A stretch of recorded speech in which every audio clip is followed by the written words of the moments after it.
I found out my brother sold our family home when I was in Japan. No warning, no discussion, just a blunt text message at 3 a.m. my time. Deal closed on the house today. Got a good price. Your share is being wired. I stared at those words for a full minute, the glow of my phone illuminating the darkness of my hotel room. The house our parents left us when they died.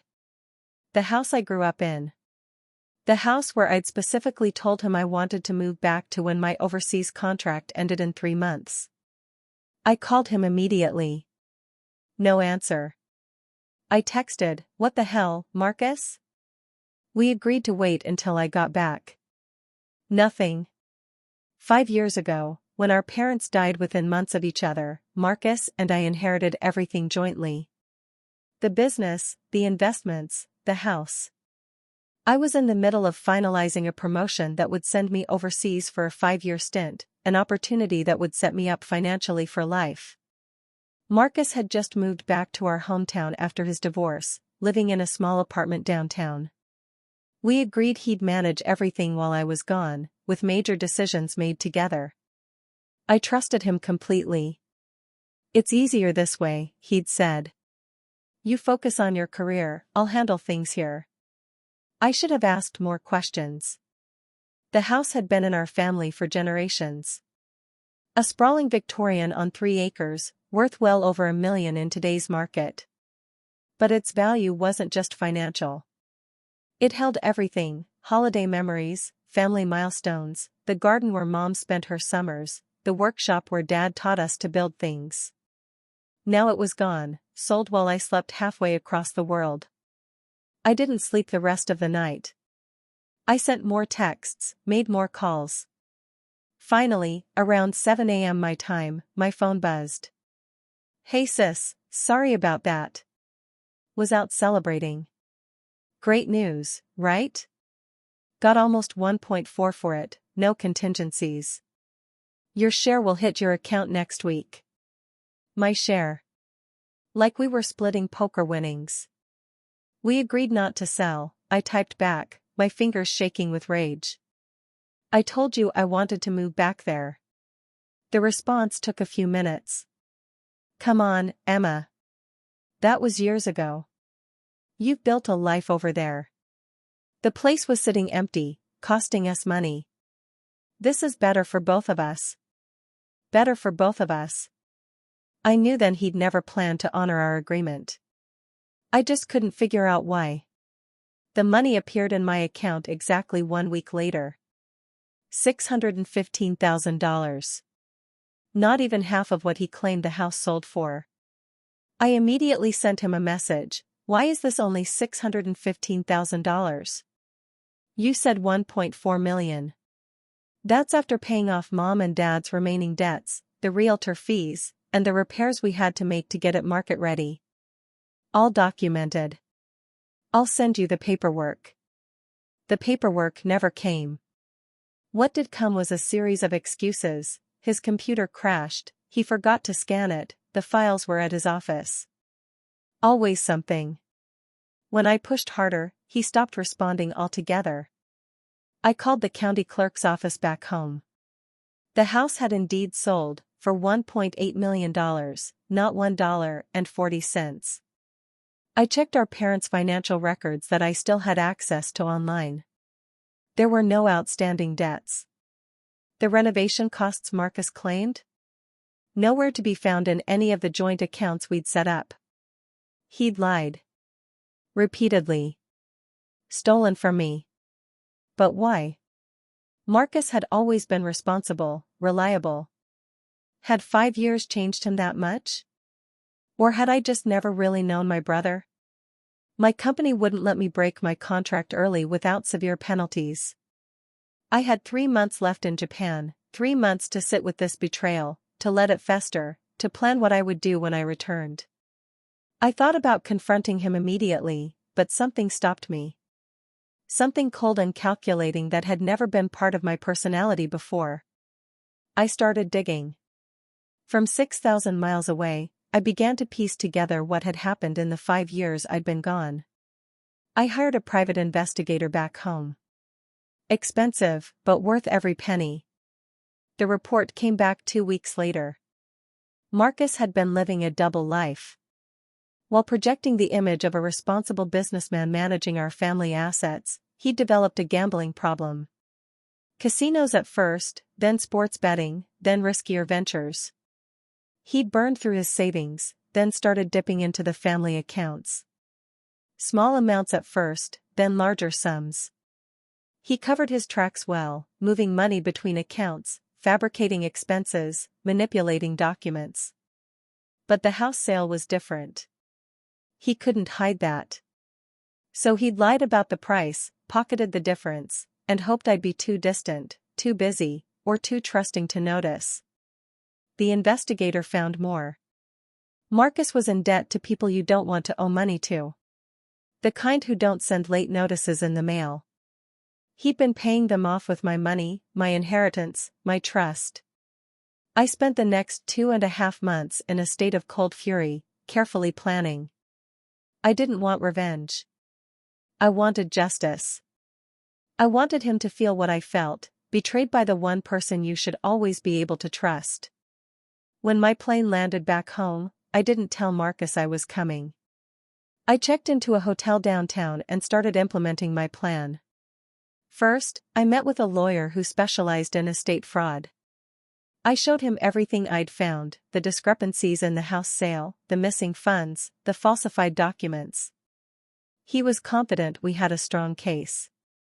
We filed the paperwork that day. Next, I visited our parents' old accountant, who had been handling the family business accounts for decades.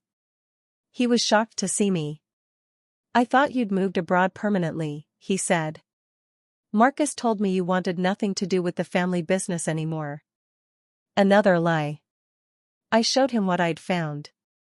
His face went pale. "Emma, this is just the tip of the iceberg. He's been systematically looting your parents' business for years." Together, we spent hours going through everything. The business hadn't been profitable for the past 2 years, despite Marcus's glowing reports to me. He'd been hiding losses, fabricating clients, inflating revenue. I got up to leave, my mind swimming with the scale of the betrayal, when the accountant stopped me. "There's something else you should know," he said, sliding a folder across his desk. "Your parents' will. The original one, not the one Marcus has been working from." I opened it with trembling hands. According to this will, the real will, the house was never supposed to be sold. It was meant to be kept in the family in perpetuity, with provisions for its maintenance. More importantly, the business wasn't split equally between us. I had controlling interest. 70-30, in my favor. He changed the will? I whispered, hardly able to believe it. The accountant nodded grimly. "I only found out recently. I've been gathering evidence, but I wasn't sure who to trust." I took the folder. "Thank you. This changes everything." That night, I couldn't sleep. The betrayal was so complete, so methodical. This wasn't opportunism or weakness. This was calculated deception spanning years. My brother had been stealing from me, lying to me, while I worked halfway around the world, trusting him to protect our family legacy. The next morning, I went to the bank where our parents had done business for decades. I met with the manager, showed him the original will and the evidence of fraud. By the end of the day, Marcus's access to all family accounts was frozen pending investigation. I still hadn't confronted him directly. I wanted him to feel the walls closing in first, to experience the same dawning realization of betrayal that I had felt in that hotel room in Japan. I visited the house, our house, that evening. The new owners were an older couple, wealthy retirees who'd paid cash. They graciously allowed me to walk through after I explained the situation. It was gutted. The antique fixtures our mother had lovingly collected, gone. The hand-carved banister our great-grandfather had installed, replaced with modern steel.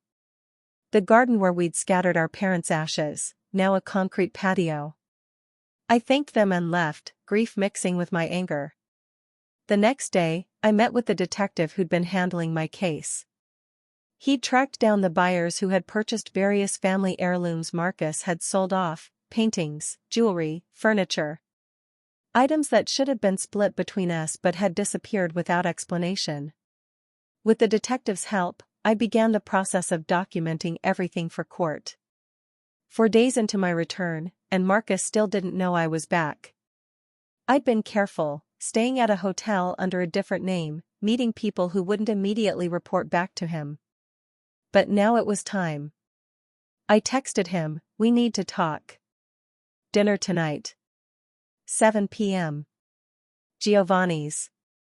The restaurant had been our parents' favorite, the place we went for every special occasion. He responded immediately, "Emma. You're back? Why didn't you tell me?" "Of course, see you at 7. I arrived early and requested a table in the back, private but not isolated. I ordered a bottle of the red wine our father had always chosen for celebrations. I was halfway through my first glass when he walked in. Marcus looked different. Designer clothes, expensive watch, hairstyled in a way that screamed midlife crisis. But his smile was the same, the wide, disarming grin that had convinced me to trust him with everything. He exclaimed, arms wide for a hug. I stood but didn't move forward. His arms dropped awkwardly as he registered my expression. "What's wrong?" "Sit down, Marcus." My voice was steady, calmer than I felt. He sat, confusion creasing his brow. "Are you okay? How was the flight?" "The house sold for $1.8 million, I said, watching his eyes carefully. "Not $1.4 million. There were no outstanding debts. No significant renovation costs." His face betrayed nothing for a moment, then shifted to practiced concern. "What are you talking about? Who's been filling your head with this nonsense?" I placed a folder on the table between us, copies of the real sale documents, bank statements showing the full deposit, records of transfers to accounts I'd never seen before. "You stole from me. Emma, this is absurd. You've been gone for 5 years. Things are complicated. There are expenses you don't understand. Like your gambling debts? Like the money you owe to loan sharks? Like the vacations to Cabo with women half your age?" That hit home. His face hardened. "You had me investigated? Your own brother? My own brother who stole over $500,000 from me? Yes, I had you investigated."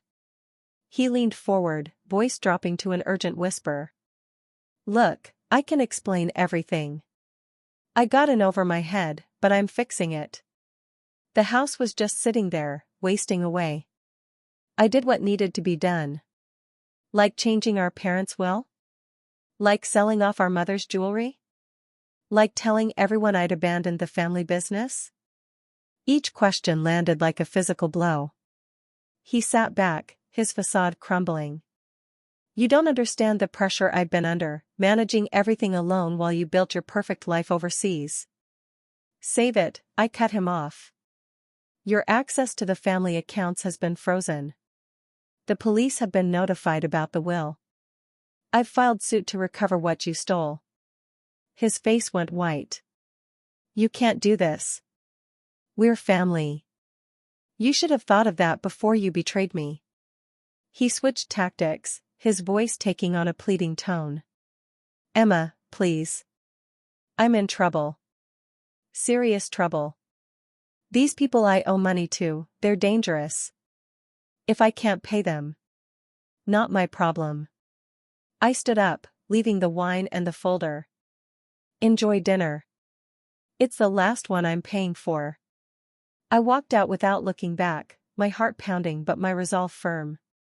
In the parking lot, I took a deep breath of the cool evening air. I'd done it. I'd confronted him. But this was just the beginning. The next few weeks were a whirlwind of legal proceedings, forensic accounting, and devastating discoveries. Marcus hadn't just sold the house and stolen my share. He'd been systematically dismantling our family's legacy for years. The business was nearly bankrupt, mortgaged to the hilt. Family heirlooms had been sold off to cover gambling debts. Our parents' reputations in the community had been tarnished by Marcus's broken promises and unpaid debts. He tried everything to stop me. First came the pleading texts and voicemails, "I'm your brother, your only family, please don't do this." When that didn't work, he tried threats, "You have no idea what you're doing. You'll regret this." Finally, he resorted to spreading rumors, telling anyone who would listen that I'd abandoned the family, that I was mentally unstable, that I was the one stealing from him. But I had evidence. Cold, hard, irrefutable evidence. And slowly, the truth emerged. The criminal charges came first. Forgery of the will, embezzlement from the family business, fraud in the house sale.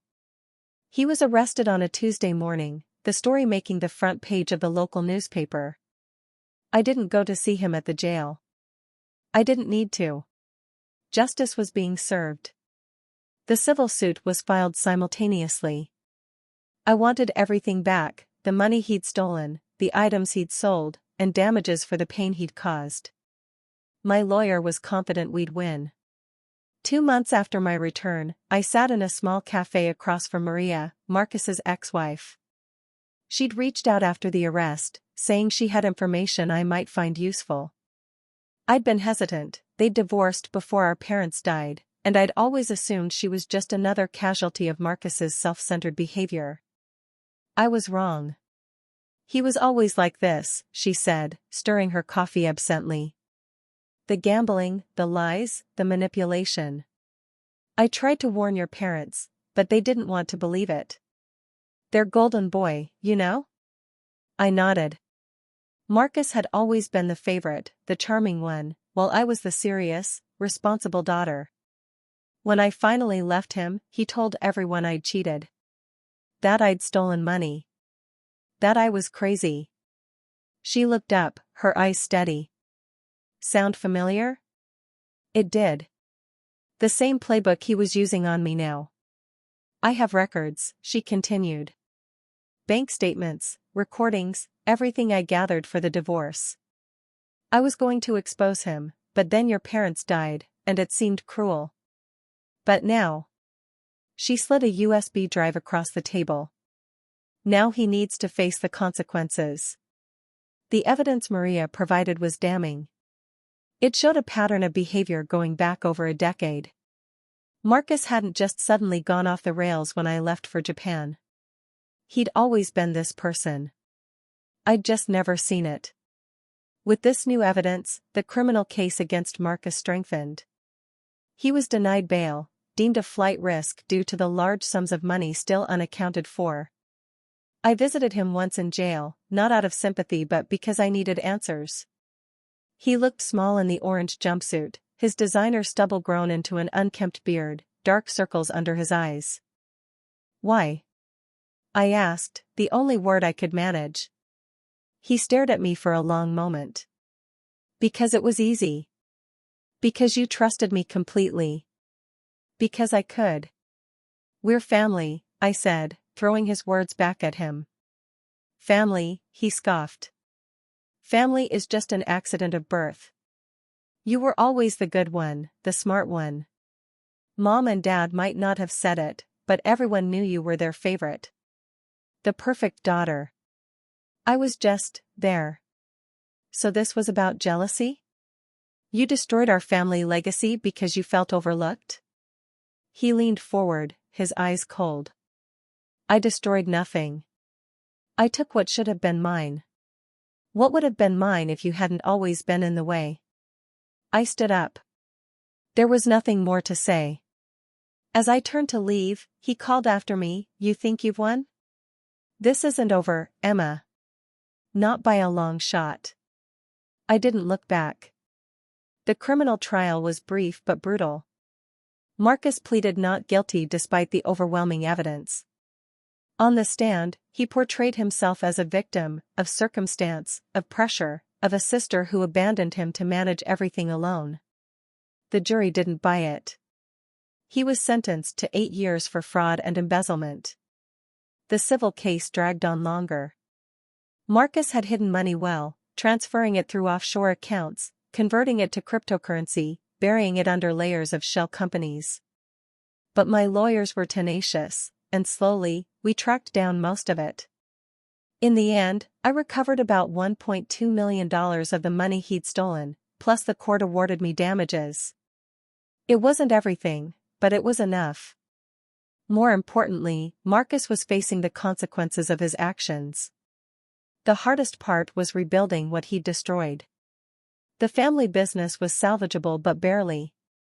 I took a leave of absence from my job to focus on it full-time. Slowly, I repaired the relationships with clients who'd been alienated by Marcus's behavior. I rehired key employees who'd left because of his mismanagement. I restored our parents' reputation in the community. The house was gone, sold to people who'd bought it in good faith. But with the money I recovered, I purchased a smaller property nearby, one with a garden like our mother's and a workshop like our father's. It wasn't the same, but it was a start. A year after my return, I received a letter from Marcus. I almost didn't open it, but curiosity got the better of me. Inside was a single page of prison stationery. "I've had a lot of time to think," it read. "I know what I did was unforgivable. I'm not asking for forgiveness. I just want you to know that I understand now. The damage I caused. The trust one broke. You were right to do what you did. I hope someday you find peace." It wasn't signed. I read it once, then tore it into tiny pieces. Too little, too late. 2 days later, I visited the cemetery where our parents were buried. I hadn't been since before Japan. I placed flowers on their grave, then sat on the bench nearby, looking out over the rolling hills. "I did what I had to do," I said aloud, though there was no one to hear. "I protected what was ours. What you built." A sense of peace washed over me. Not happiness, too much had been lost for that, but resolution. Marcus had betrayed me, stolen from me, lied to me. But in the end, truth had prevailed. Justice had been served. As I walked back to my car, my phone buzzed with a text. It was from my lawyer. "Just got word. The last of the offshore accounts has been located. Another $300K recovered. Congratulations." I smiled, a small, satisfied smile.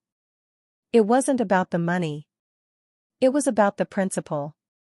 About family. About trust. Marcus had broken that trust in the worst possible way. And now he was paying the price. 8 years in prison. His reputation destroyed. His freedom gone. His sister, his only family, unwilling to forgive. Some might call it revenge. I called it justice. I drove home to my new house, the one with the garden and the workshop. The one that was just mine. The one that represented a fresh start, a new chapter. Marcus had taken our past, but he couldn't take my future. That night, I slept soundly for the first time in over a year. The betrayal still hurt, the loss still ached, but the wound was no longer raw. Time would heal it further, or at least dull the pain. And in the meantime, I had a life to rebuild. A week later, I received another communication, not from Marcus, but from the prison chaplain. Marcus had attempted suicide. He'd survived but was in the prison infirmary under suicide watch. The chaplain thought I should know. I sat with that information for a long time. Part of me felt a twisted satisfaction. He was finally facing the consequences of his actions, feeling a fraction of the pain he'd caused. But another part of me, a part one thought had died when I discovered his betrayal, felt a tinge of concern. He was still my brother, the boy who'd taught me to ride a bike, who'd stood up for me against bullies, who'd hugged me at our parents' funeral. I didn't visit him. I couldn't. The betrayal was too deep, the wound still too fresh. But I did send a message through the chaplain: get help. Get better. Not for me, but for yourself. It wasn't forgiveness. It wasn't reconciliation. But it was something. 2 years later, the family business was thriving again. I'd implemented new systems, brought in fresh talent, expanded into areas our parents would have approved of. The house, my house, had become a home, with a garden that bloomed in spring and a workshop where I spent weekends tinkering. I received occasional updates about Marcus through the prison system. He'd gotten therapy, joined programs, was by all accounts a model prisoner. He'd even started counseling other inmates with gambling problems. Good for him, I thought, but it changed nothing between us. On the 3rd anniversary of my return, I visited our parents' grave again. As I approached, I noticed someone already there, a woman placing flowers on the headstone. Maria, Marcus's ex-wife. I come every year, she explained when she saw me. Despite everything, they were good to me. Like the parents I never had. We stood in silence for a moment, then decided to get coffee. Over lattes, she told me she'd received letters from Marcus too. Letters of apology, of regret, asking for nothing in return. Do you think he's changed? I asked, not sure why I cared. She considered the question carefully. I think the Marcus we're seeing now is who he could have been all along, if he'd faced his demons sooner. Whether that's genuine change or just the harsh reality of consequences, I don't know. I nodded, understanding perfectly. It doesn't undo what he did. No, she agreed. But it might help him not do it again. That evening, I sat on my porch, watching the sunset paint the sky in colors our mother would have loved. My phone vibrated with an email notification. It was from the parole board.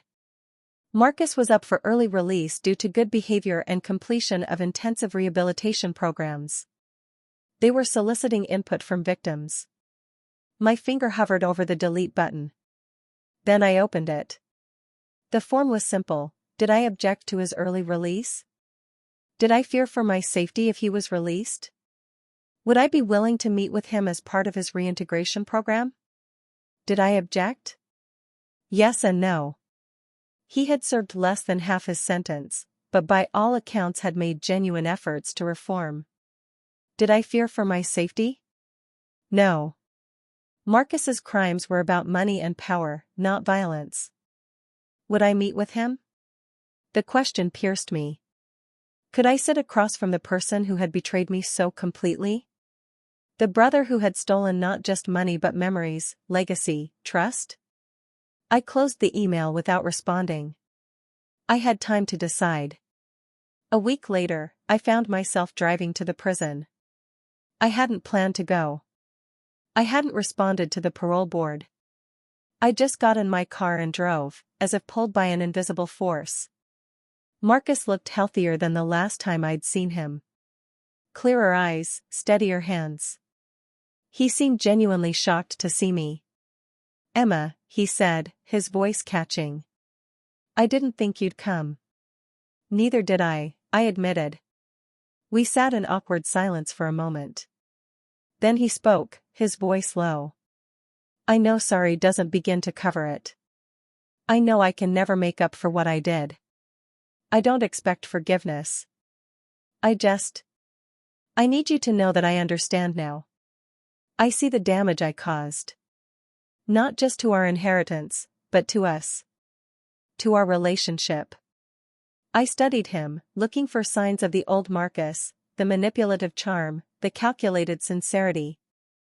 I didn't see them. Whether they were truly gone or just well hidden, I couldn't tell.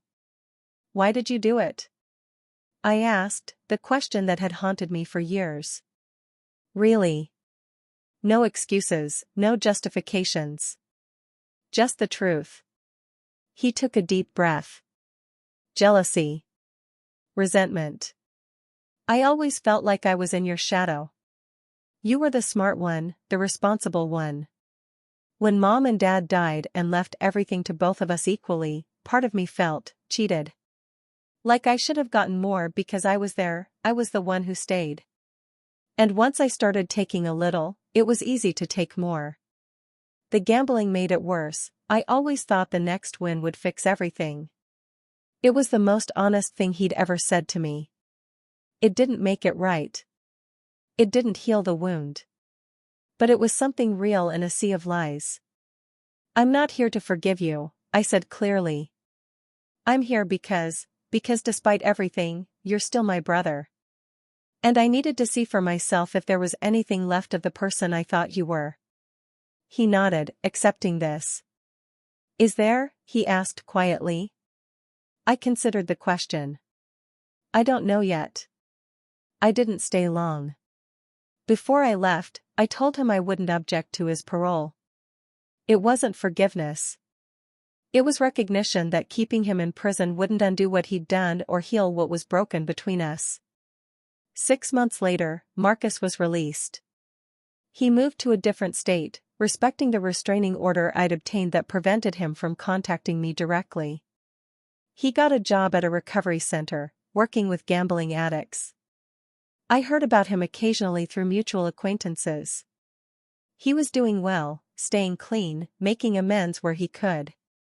5 years after my return, I received a package. Inside was a small wooden box, hand-carved with intricate patterns. With it was a note, "This is the last of Mom's jewelry." I tracked it down through the buyer. I know it doesn't change anything, but it belongs with you. M. Inside the box was our mother's sapphire necklace, the one she'd worn on special occasions, the one that was supposed to come to me. I hadn't even known it was missing. I placed the box on my mantel. Not forgiveness. Not reconciliation. But a small piece of what was lost, returned. Sometimes justice isn't about punishment. Sometimes it's about restoration, not of what was, but of what could be. Marcus had betrayed my trust, sold our family home, stolen our legacy. He'd paid a price. I'd made sure of that. But the real victory wasn't in his punishment. It was in my rebuilding. In the business thriving again. In the new home I'd created. In the strength I'd found. Marcus's betrayal had broken something fundamental between us, something that might never be fully repaired.